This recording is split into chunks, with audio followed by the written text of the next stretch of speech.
Assalamualaikum warahmatullahi wabarakatuh. Kita ketemu lagi bersama Kanjeng Heri Darman. Pada hari ini saya berada di kota Bali, tepatnya di tepi pantai Jibaran. Sangat luar biasa. Suasana bersahabat, malam yang cerah, terang menerang. Nah, mungkin dengan suasana yang cerah, semoga kita baru saja melaksanakan pada tanggal 14 Februari di tahun 2024 kita melaksanakan pemilihan umum aman dan damai. Itulah yang didambakan oleh rakyat Indonesia. Jika pemilu aman dan damai, itu artinya kita sebagai ekon dunia sebagai contoh demokrasi di Indonesia berjalan dengan aman, sejuk, damai. Rakyat ikut bergembira di dalam pesta demokrasi. Nah, di sini saya juga membaca berita dari Detik News pada tanggal 22 Februari di tahun 2024 oleh pakar hukum Prof. Yusril Iza Mahendra yang juga Ketua Umum Partai Bulan Bintang. Di sini saya ingin membacakan berita Detik News.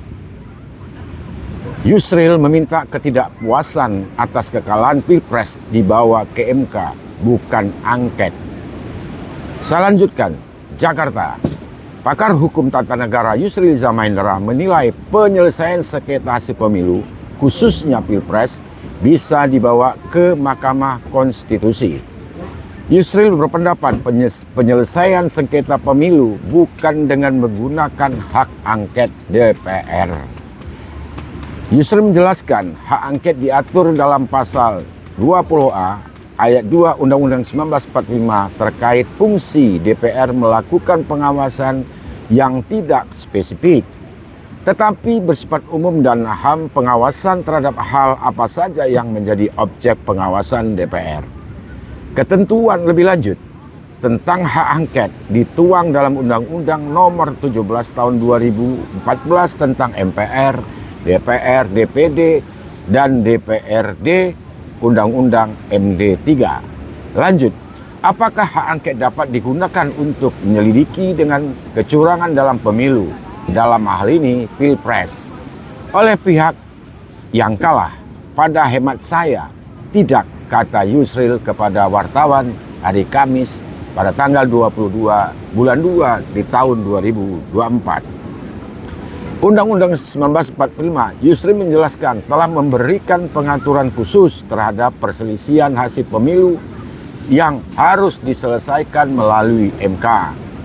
Pasal 24C Undang-Undang 1945 menyatakan bahwa salah satu kewenangan MK adalah mengadili perselisihan hasil pemilu. Dalam hal ini Pilpres pada tingkat pertama dan terakhir yang putusnya final dan mengikat. Menurut Yusril, perumus amandemen Undang-Undang 1945 nampaknya telah memikirkan bagaimana cara yang paling singkat dan efektif untuk menyelesaikan perselisihan hasil pemilu, yakni melalui badan pra-peradilan yakni MK. Hal ini dimaksud agar perselisihan itu segera berakhir dan diselesaikan melalui badan peradilan agar tidak menimbulkan kevakuman kekuasaan jika pelantikan presiden baru tertunda karena perselisihan yang terus berlanjut. Kan kalau seandainya ini terus berlanjut perselisihan, siapa yang rugi? Nah, tentu yang rugi adalah rakyat Indonesia sendiri. Nah, tentu jika ada terjadi perselisihan atau sengketa, ya harus dibawa ke MK. Jadi artinya itu mendapatkan kepastian hukum. Saya lanjut. Ucap Wakil Ketua Dewan Pengarah TKN Prabowo Gibran itu.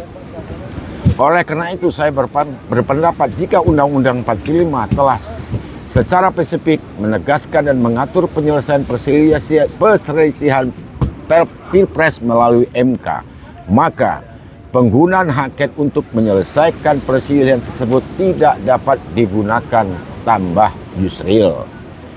Penggunaan angket menurut ex-Menseknek ini dapat membuat perselisihan hasil Pilpres berlarut-larut tanpa kejelasan kapan akan berakhir. Hasil hak angket pun dinilai Yusril hanya berbentuk rekomendasi atau paling jauh adalah pernyataan pendapat dari DPR.